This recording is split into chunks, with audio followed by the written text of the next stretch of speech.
45 yung score ko over 50. Ikaw, Torjang, ilan ka? I'm only 37. Gagi, pre. 20 lang yung score ko.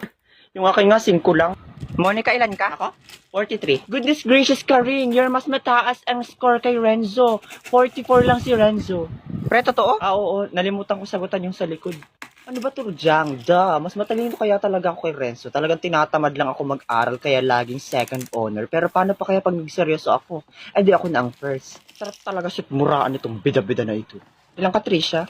43 lang ako. Bes, 48 ako. 48? Oh my goodness! 48 si Trisha. Ha, yes. Mas mataas pa sa putok ni Karing. Manahimik ka dyan, Borloloy.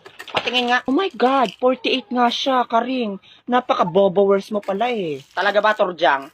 Teka, imposible naman to, Trisha. Nandaya ka, no? Hoy, hindi kaya ako nandaya. Sabay kaya kami nag-review ni Borloloy. Napaka-inggitera nito.